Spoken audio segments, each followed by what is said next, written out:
Welcome, fragrance-curious folks and people with eclectic interests. I'm Jamian, and today I will be talking about fragrance themes from the movie The Odyssey. Actually, more from Homer's Odyssey, since the Christopher Nolan film leaves a few things out that we'll explore today. First, welcome.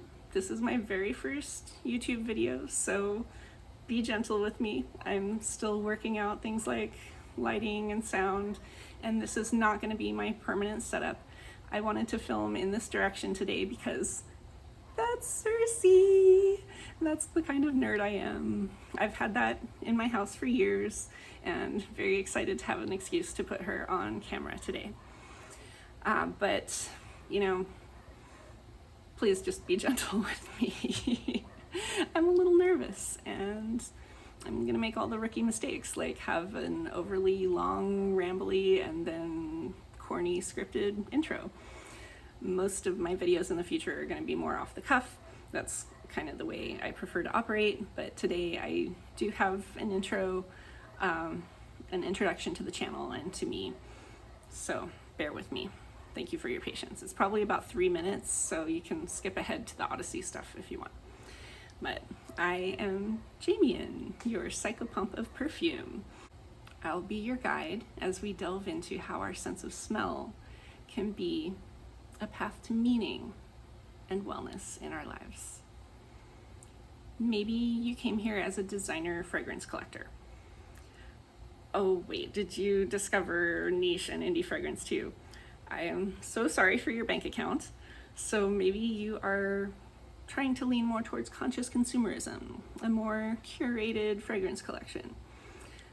In any case, I'm sure you're trying to find more satisfaction in your endlessly expanding fragrance collection.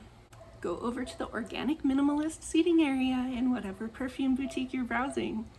Have a seat and listen up. Wait, if that's not you, don't go away. Say you're someone really interested in the properties of plants. Aromatherapy, herbalism. Maybe you've got a little witchy woo going on. You want to explore how fragrance is a dimension of how elixirs might enhance our well-being. Pause your foraging, find a log to sit on, and keep listening. And I know some of you got pulled down this thonic rabbit hole through depth psychology. See how my lighting just shifted there and got more shadowy?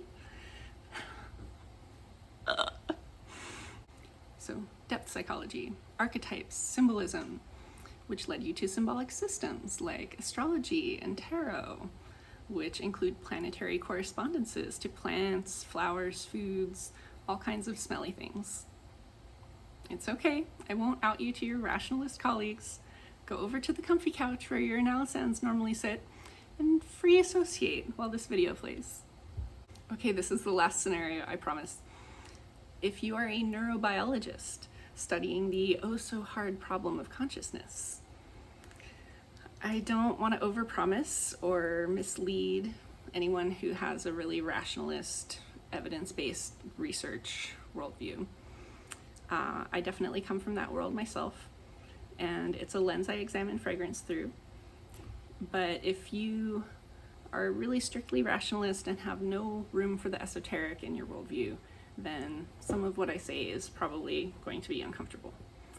But try it anyway. Maybe you will trigger some synaptogenesis and neuroplasticity and make some new connections between your olfactory bulb and your limbic system and cortex, bypassing the thalamus.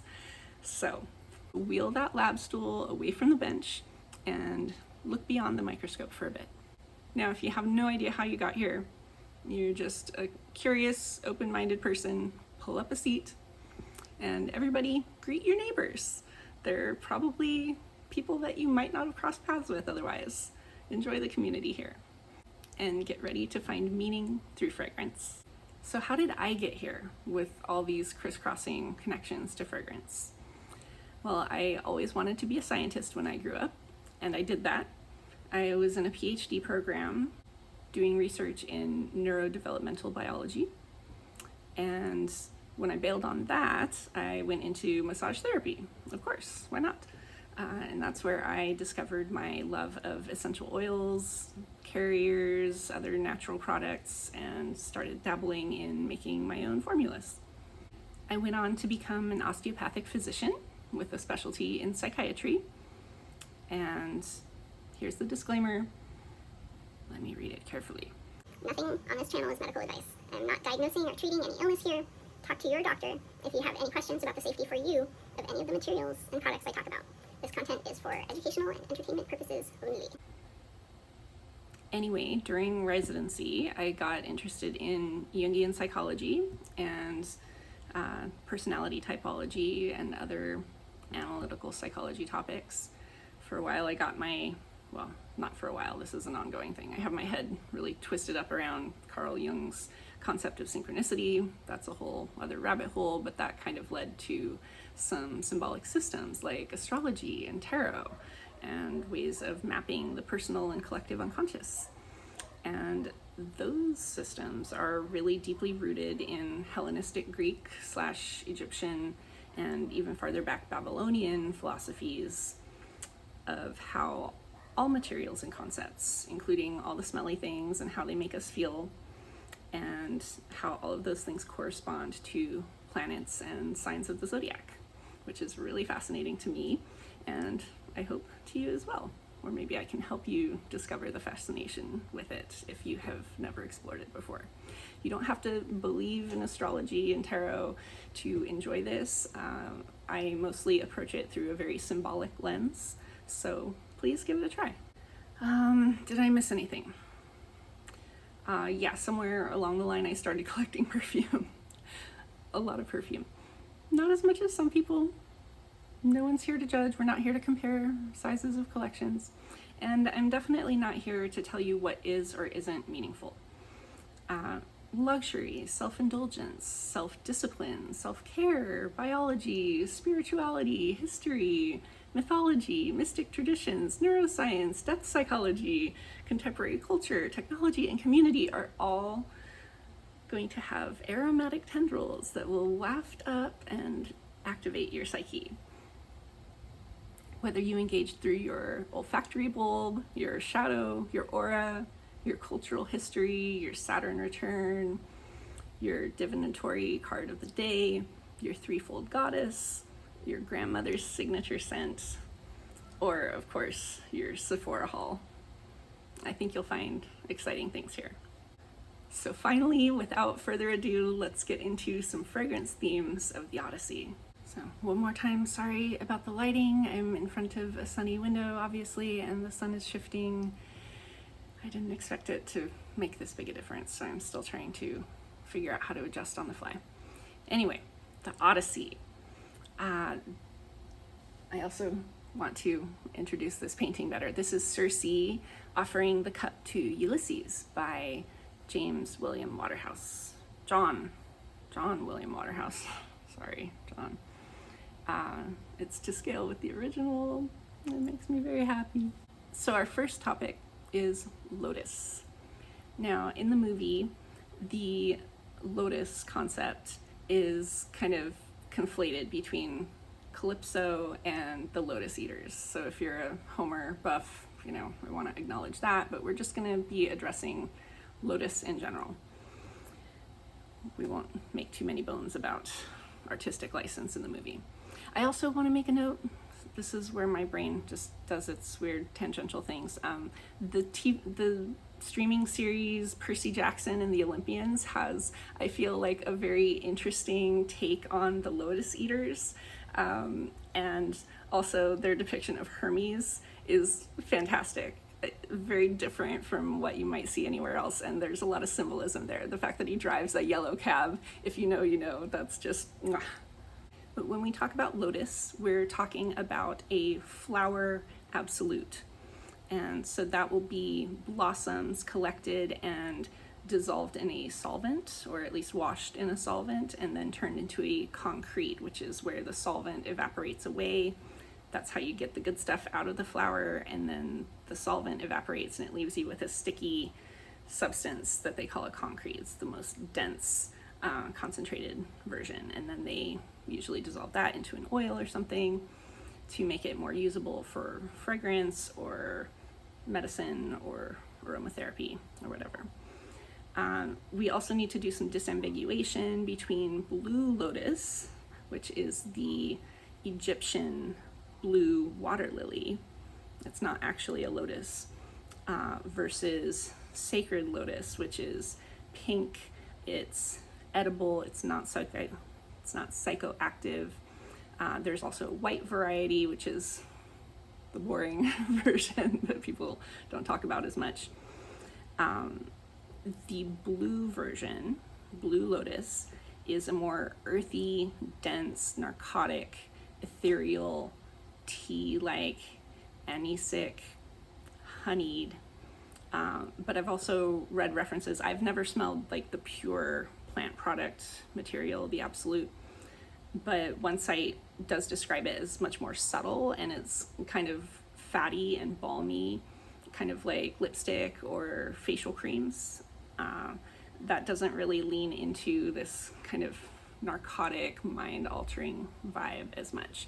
So usually what you're getting in fragrances is going to be a synthetic accord that is meant to represent the idea of what we want to believe is blue lotus or pink lotus or sacred lotus or whatever generic lotus or any other kind of lotus that we're talking about. And as we know in perfumes, most notes are fantasy notes and not based on true specific materials. Now, the symbolism for blue lotus goes back to ancient Egypt and before, prehistory, most likely, in the southern Mediterranean regions where it is cultivated or where it grows naturally.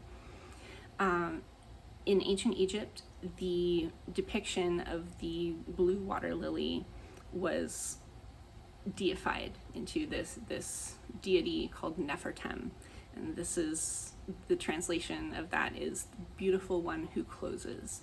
And the symbolism is based on how these blue lilies rise above the muddy water and then have this pure, pristine blossom that wafts this intoxicating, beautiful fragrance into the air.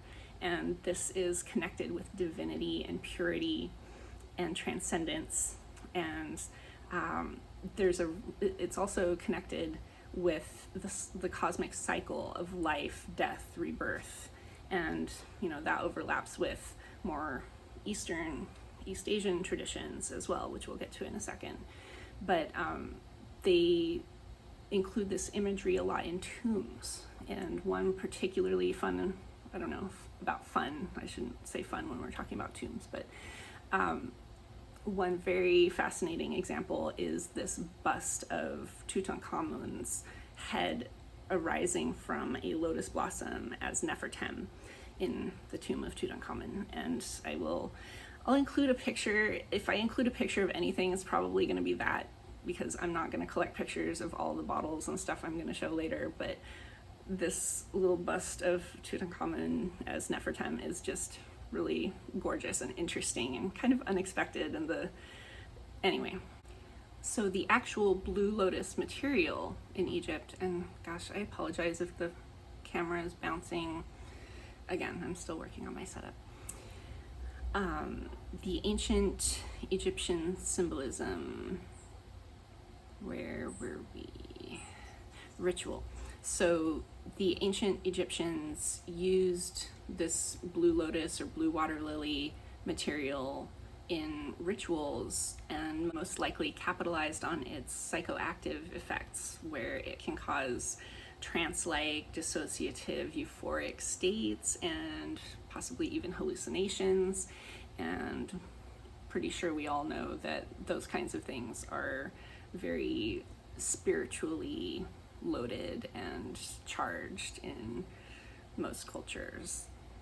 And we can kind of contrast that to how Blue Lotus, or Blue Lotus's role in the Odyssey, where it is associated with the island of the Lotus Eaters, which is where Odysseus or Ulysses and his crew become not quite stranded, isn't quite the right word, but derailed by this intoxicating euphoric substance that is used by the people of this island, and they get caught up in that and stay there for however many years. I forget how many years it is.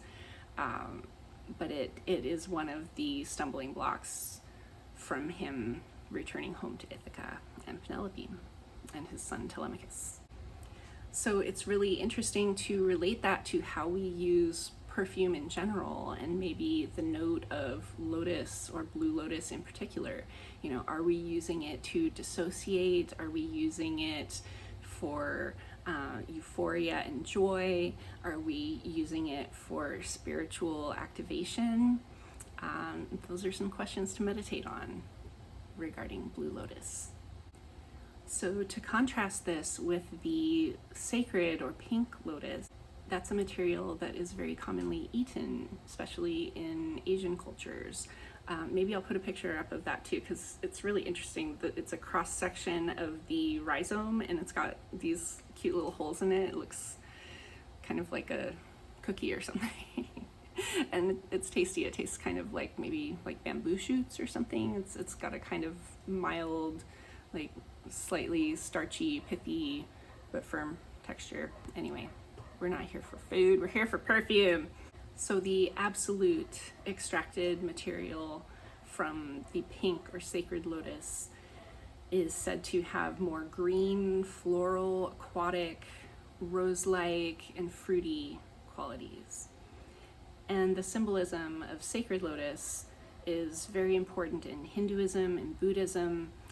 It's got a lot of overlap with the Egyptian symbolism of the blue water lily or blue lotus, in terms of it's something that comes up from muddy water, and it's nourished by all the muddy, sludgy, dark stuff, and you know, that's so Jungian. I love it. And then it's got this blossom that blooms above the water and is related to transcendence and spiritual enlightenment. And this enlightenment concept, again, differs a lot from how we see blue lotus in the Odyssey as this kind of narcotic, this mind-dulling substance. But we can also see the overlap, you know, things all kind of circle around and blend together. Spiritual transcendence can come in some ways from dissociation from the earthly realm. This contrast between pleasure and hedonism versus enlightenment, you know, these are the kinds of things I love to think about and talk about and work with my patients and my friends.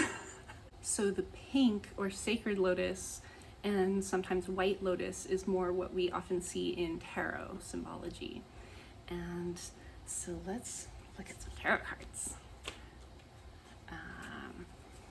I brought this one out, the High Priestess, because we see the Egyptian style lotus topped columns. You can't see what color they are. It's Egyptian reference, so we could assume it's blue lotus.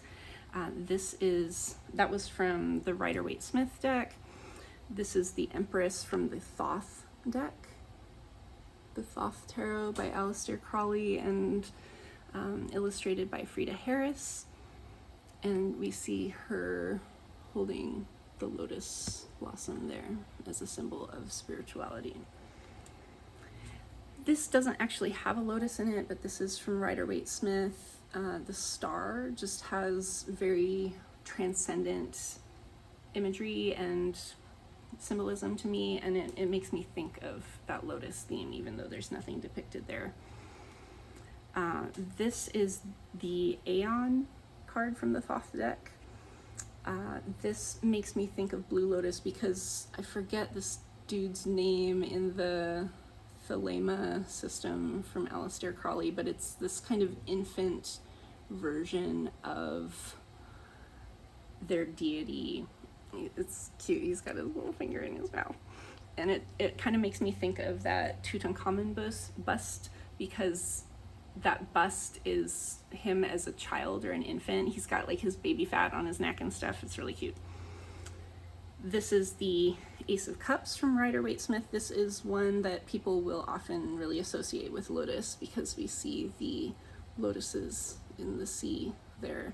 The sea being a symbol of the unconscious, and you know, the cup suit being very related to spiritual depth. and the Ace of Cups representing all the potential of that suit. This is the corresponding card, the Ace of Cups from the Botanica Tarot by Kevin J. Stanton. This is a stunning deck, and it's all botanicals. Obviously, it's probably going to come up a lot in this series for obvious reasons. And we have, the pink lotus blossom there. We also have the court cards of the Rider-Waite-Smith deck. The Page of Cups having the lotus print on his tunic. And then this is another one that doesn't specifically have lotus blossoms on it, but I think all the other court cards do in the cups, and I feel very lotus symbolism with the Queen of Cups in any deck, always. Here's the Queen of Cups in the Thoth Tarot deck, where we do see the lotuses. Here. The King of Cups from Rider-Waite-Smith has more of those lotus-topped column motifs. And then the whole suit of cups in the Thoth Tarot has lotuses pretty much, but I thought this was a particularly beautiful one, the Two of Cups with the lotus fountain. One more, I think, no, we got a few more. More from Kevin J. Stanton, Botanica Tarot. This is the Two of Discs, or coins, he calls them. This is the blue lotus, and I find it really interesting that this is the discs or coins being the kind of earthy archetype, but he's using the blue lotus to represent something in this suit where we're kind of torn between the earthy and the spiritual. I really like that. A different deck to display here is the Tarot of the Divine by Yoshi Yoshitani. And here we have the Temperance card, where it is a Hindu deity, and I forgot the name. It's a tricky one for me to remember, but they're seated on this lotus blossom pedestal in the sea of the unconscious.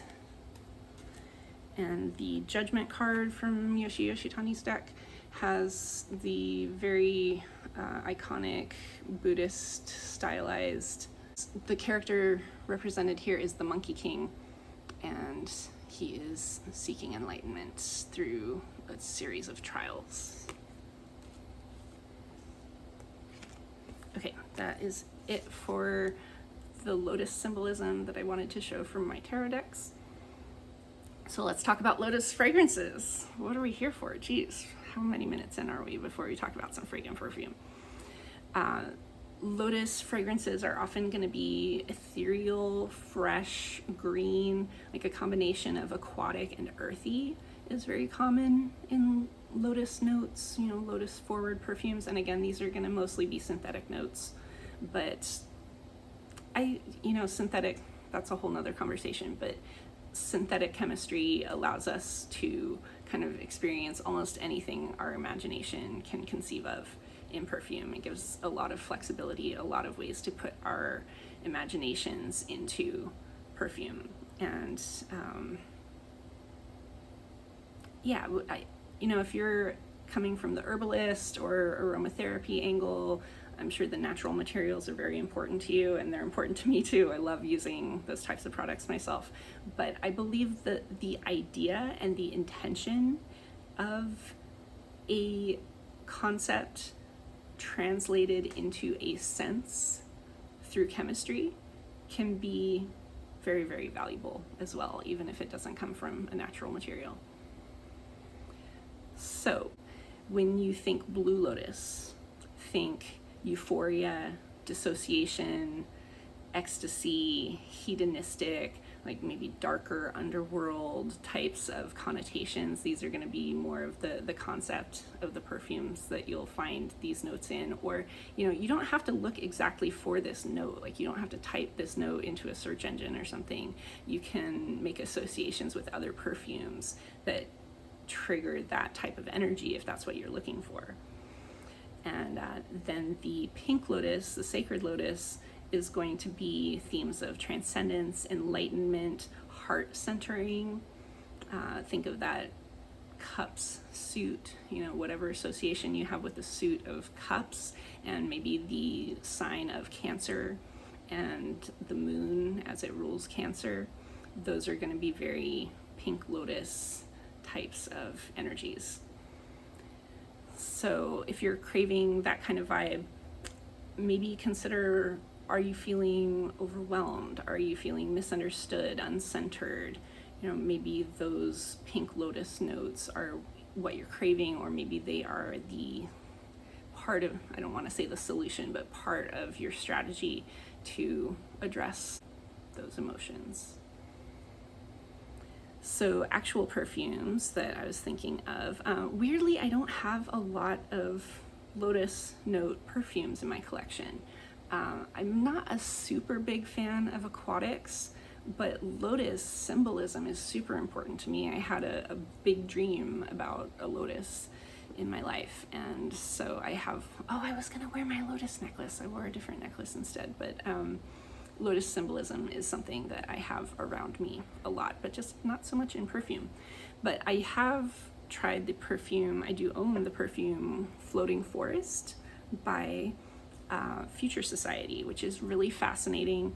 It's a fascinating brand. They reconstruct extinct scents through genetics and historical references and things like that.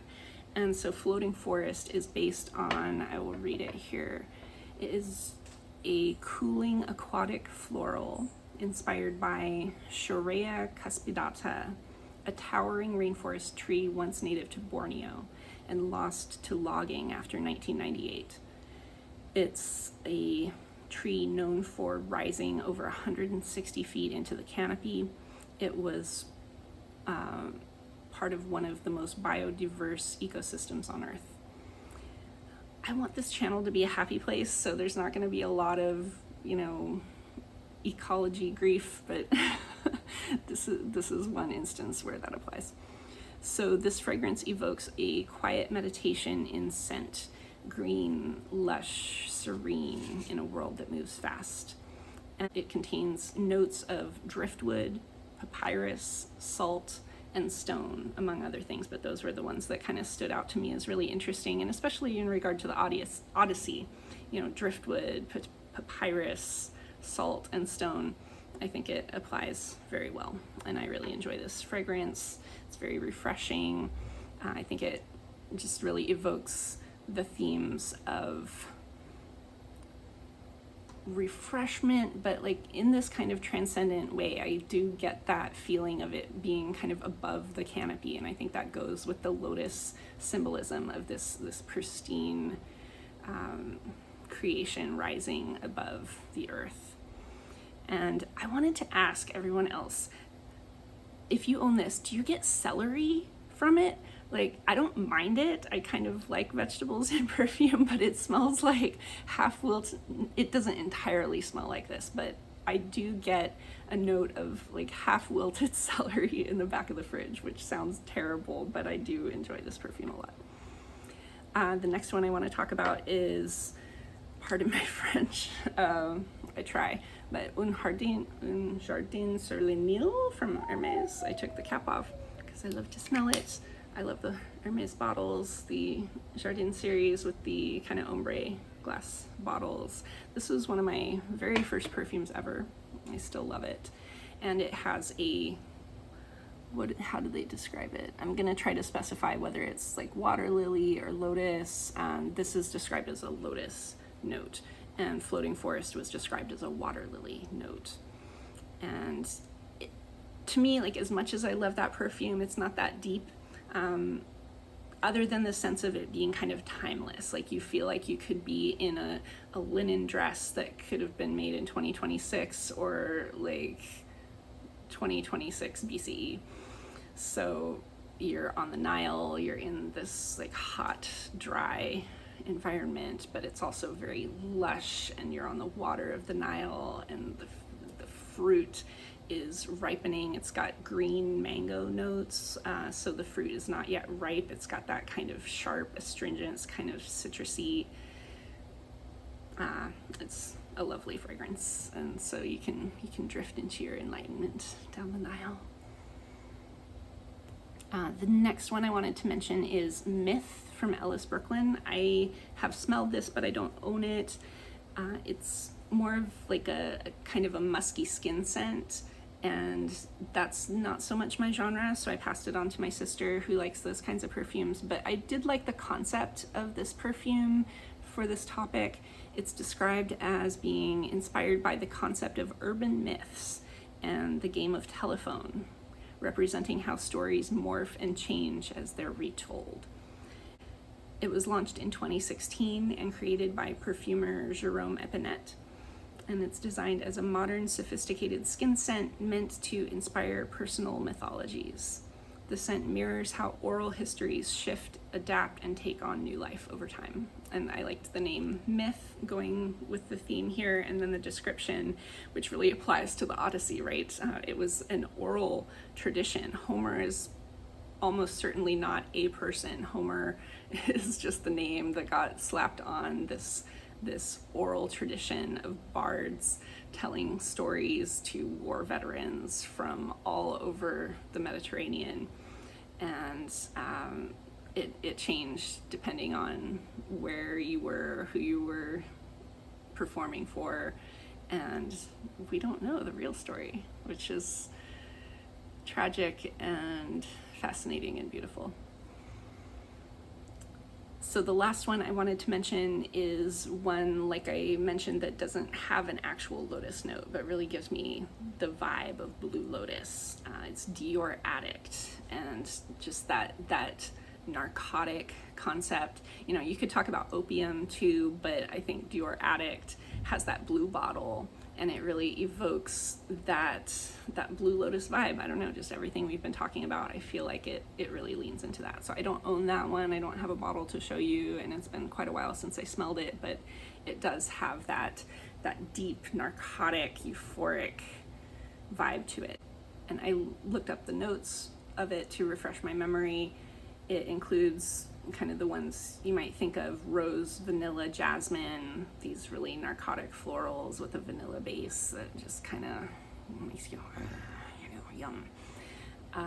But it also has a note of Queen of the Night, which is a cactus blossom that blooms for only one night. And that is depicted in the Botanica Tarot as the moon card, I believe. I didn't pull that one out, but connections. So our second topic of fragrances from the Odyssey is the herb Moly. Not that Molly, we're talking about a natural herbal product here. And it's an ambiguous thing. This is something that has been handed down in this oral tradition from ancient history, and no one really knows what Moly is. But there's this concept of Moly homericum, and it is described also in different ways. First of all, it's not in the movie, which I think is kind of sad, but it is supposedly what Hermes gave to Odysseus before he encountered Circe on Circe's island, and it protects him from her magic. Or it's also like the same word is used to refer to Circe's herb of power. So this is what she uses to transform the sailors and people that she transforms into animals. And so again, this is very Jungian, you know, the poison is the cure, the same, and maybe they were talking about different things, but it's fun to think of it as the substance that causes this malicious transformation is also the substance that can protect you from it. So if you are looking for transformation in your life, or if you are looking for protection, empowerment, ways to kind of shield yourself if you're feeling overly vulnerable, then thinking in terms of this concept can be very valuable for you psychologically. Now, they're trying to figure out what Moly actually is, like if there's a plant we can relate it to in modern times. And a lot of the candidates are from like the garlic and onion and leek type of family, so that's probably not something you want in perfume most of the time, although there's a few examples I found when I searched for garlic as a note in perfume, and there's one very relevant example that I'll get to.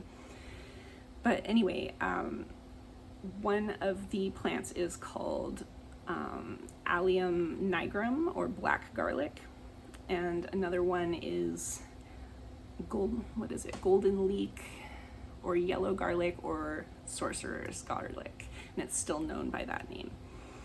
And that is what is depicted in Kevin J. Stanton's Queen of Cups card. This is sorcerer's garlic. And this is actually how I kind of got onto this topic, is through Kevin J. Stanton's descriptions of some of the candidates for this Moly herb. I should read. I bookmarked this. Queen of Cups. So this is the Queen of Cups, sorcerer's garlic, Circe's herb of power, thought potentially to be Moly homericum. Its name is from the Greek, to drive away disease. Circe was a Greek witch with the power of transformation, and she seduced Odysseus and turned his men into pigs in the Iliad. I think it's actually the Odyssey he means.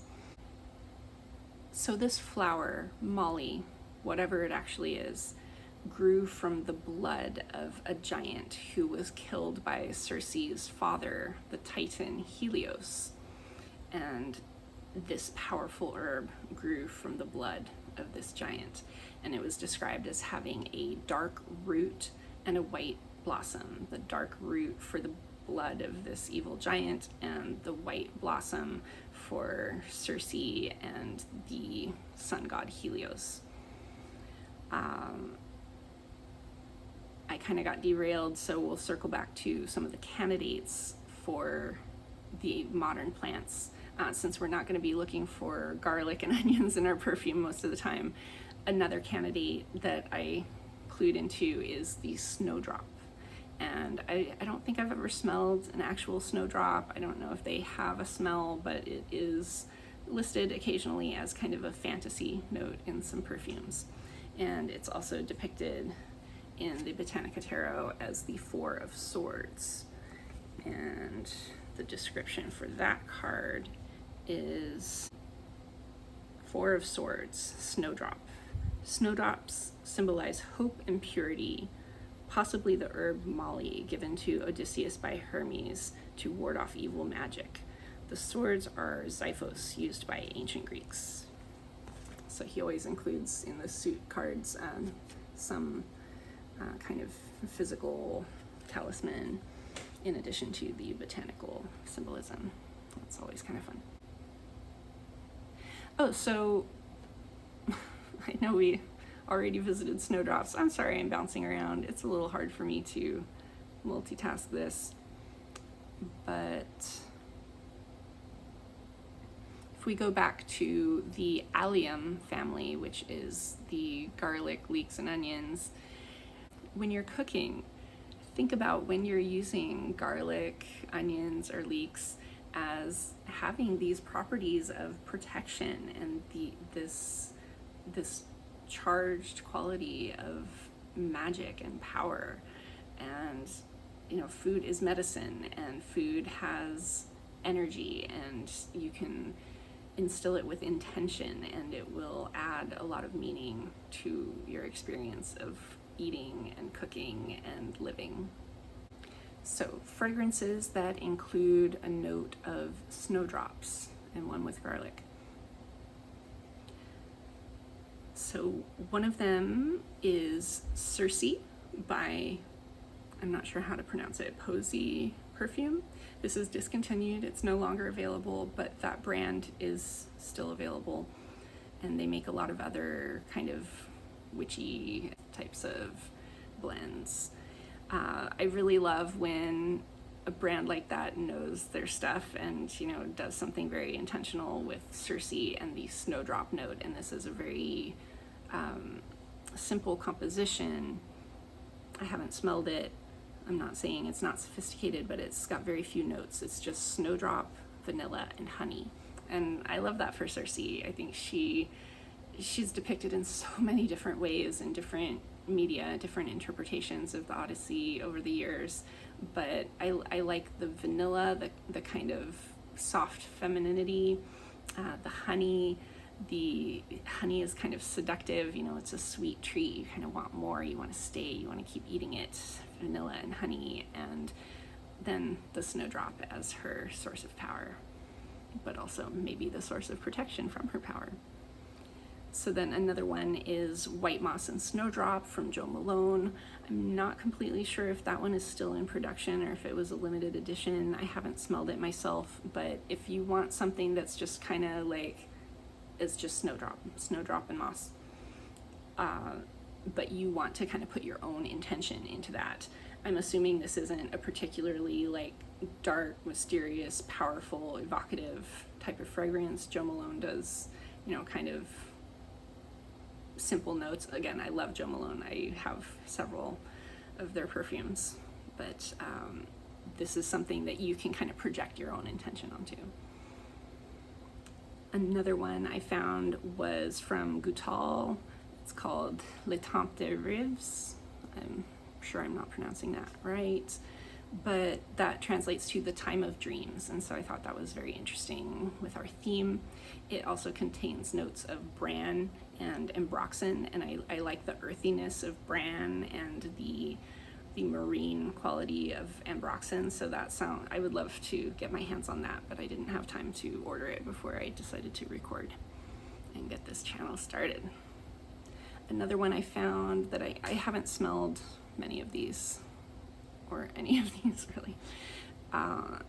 The next one is Sonnet X from Pulp Fragrance. Pulp Fragrance is an indie brand. I have smelled some of their perfumes. They're very interesting. They're based on movies and pop culture and media.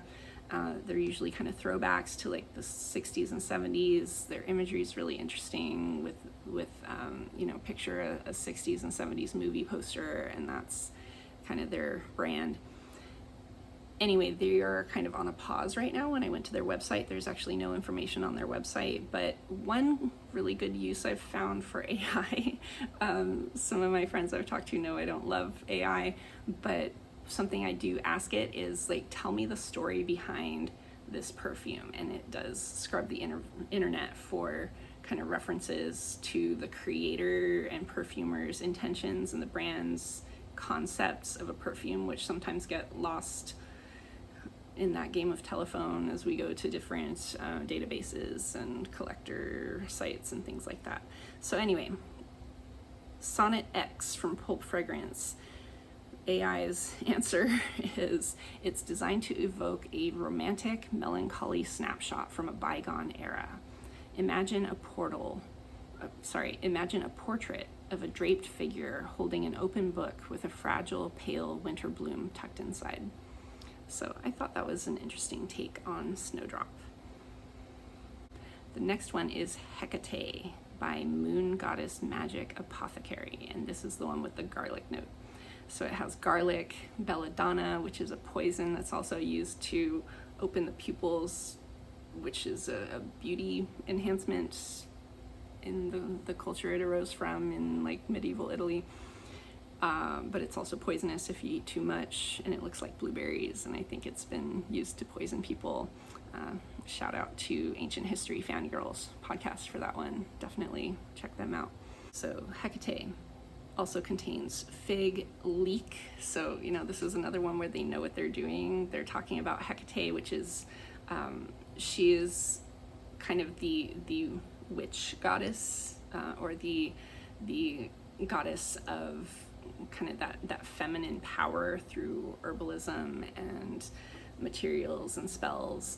And she's, you know how the bloodlines in Greek mythology all get crossed, but she's generally thought of to be in the same bloodline as Circe, maybe Circe's mother or sister or cousin or something like that.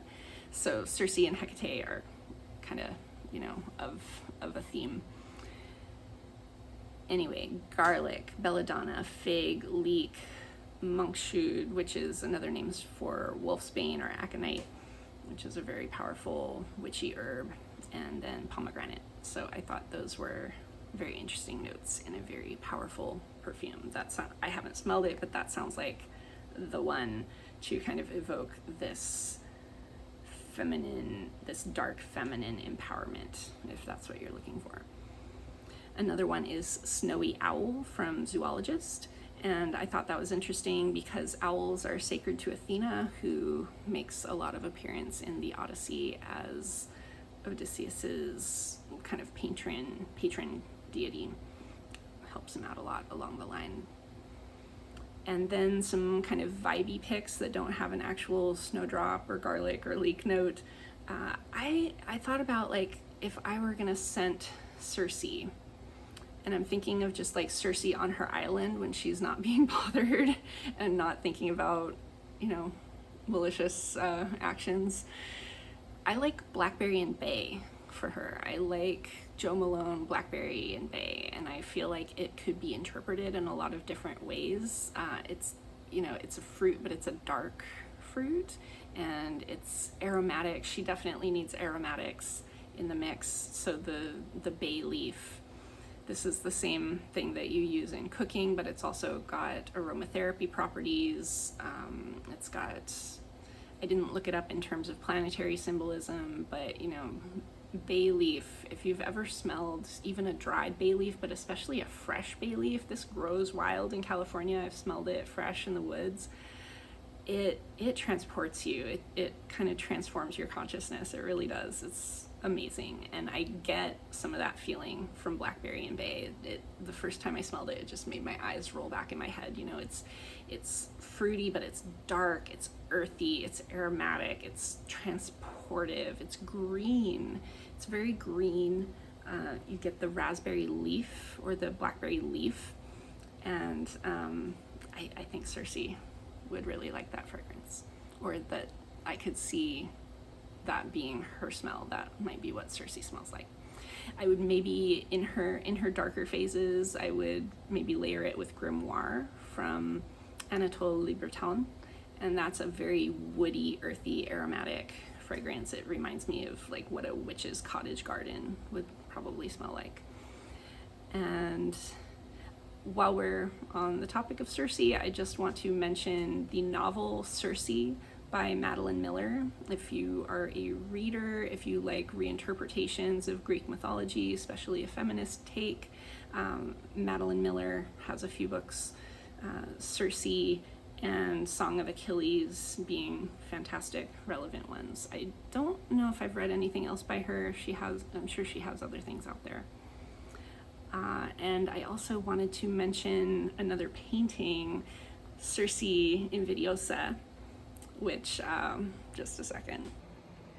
So yeah, again, this is how much of a nerd I am. This lives in my home as well.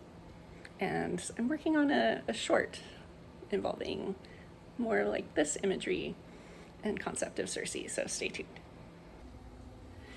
And we're back to wrap up our Circe fragrances while there's still some light. Actually, we did kind of wrap up the Circe fragrances, so now we're on to just a couple of kind of vibey fragrances I want to mention that I would associate with the energy of the Odyssey. And one of them is from Etat Libre d'Orange. I've been trying to work on saying that right in my first try. No retakes. There's lots of retakes. Anyway, Etat Libre, Etat Libre, Rien. It means nothing. And that just made me think of kind of I don't know if you would call it a joke, but a little tidbit from the Odyssey that also wasn't in the movie, which is kind of a shame. When Odysseus blinds Polyphemus, the Cyclops, and makes his escape, the Cyclops is yelling at him, who are you? Who did this to me? And Odysseus answers, nobody did this to you. And he gives his name as Nobody. And Polyphemus goes back to his Cyclops friends and says, I'm injured, help me. And they're like, who did this to you? And he said, nobody did this to me. So, Rien meaning nothing. It's a very powerful, very incensey, very smoky, for some people very difficult, but I find it very calming and very pleasant and comforting actually in cold weather. But when someone asks you what you wear, just nothing. I'm not wearing anything. I'm wearing nothing. So I thought that was funny. The other one I wanted to mention, oh, and here's the bottle. Gotta show the pretty bottles. Real from Etat Libre d'Orange. And the next one is Fire and Rain, number 44 from Cognoscenti, Danielle Sargent. Fantastic indie perfumer.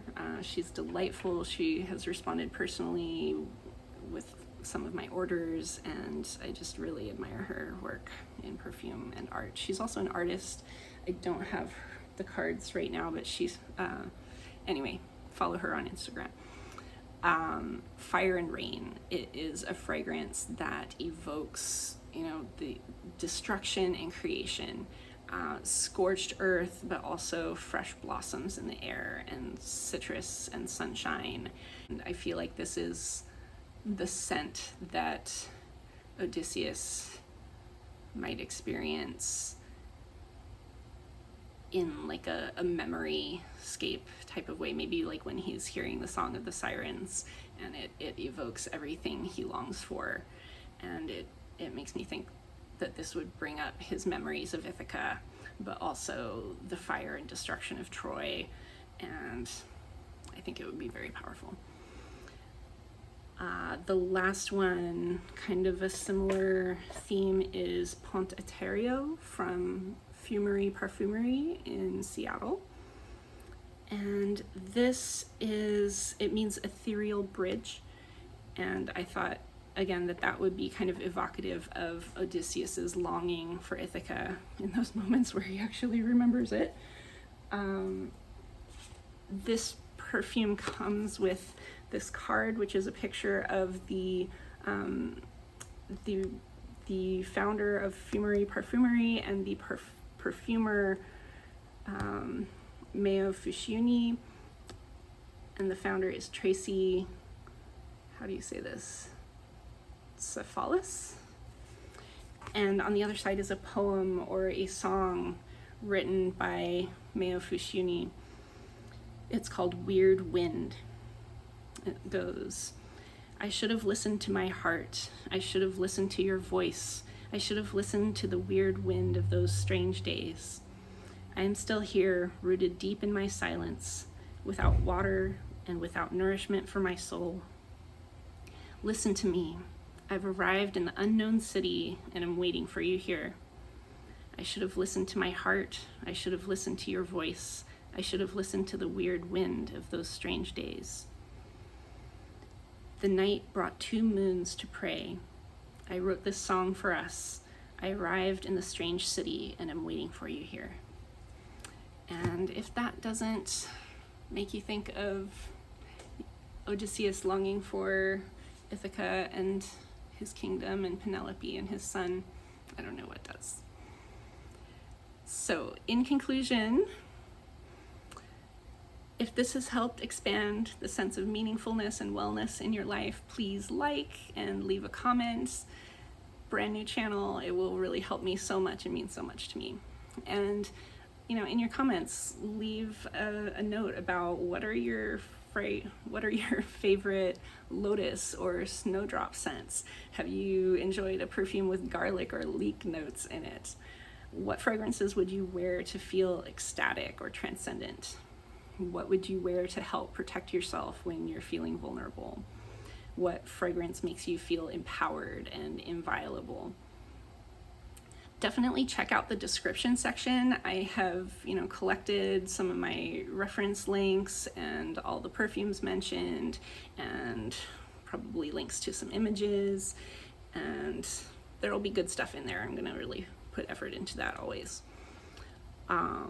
What else? Stay tuned for more videos. I'm hoping to post about once a week with long form material and hopefully some shorts in between. I already teased the short I'm planning about Circe Invidiosa, which is the jealous Circe, another painting from John William Waterhouse. And it'll be a layering combo that might be kind of controversial. And I promise I'm not trying to troll, but tune in. I'm wearing it right now. I would and do actually wear this, maybe not in public, but for my own appreciation. In terms of like what other kinds of content is going to show up here, there's going to be some perfume collector focused content, things like, you know, what I'm wearing this week, but also why, you know, with kind of some deeper psychological and symbolic exploration of why I'm wearing what I'm wearing, what my intentions are in my collecting, and, you know, how that might relate to your intentions for collecting. There will be specific themes like today, maybe other notes to explore symbolically, talking about other fragrant materials, you know, not just perfume. I will talk about essential oils, foods, smells in the wild. So, you know, if you're not a perfume collector, I think you'll still get something out of this content. And then there will be more on astrology and planetary correspondences as we move forward. So I'm excited to be getting into that. And again, you don't have to believe in astrology to appreciate it. You know, you can appreciate the symbolism, the mythology. I think a lot of people who might come to this channel might be interested in Greek myth and history, ancient Greek and Egyptian and Roman and Babylonian deities and all of that. So I hope your time was well spent. Thank you so much for being here, and I will see you again soon. So that was almost so good. It was just a little out of order. There's gonna have to be editing.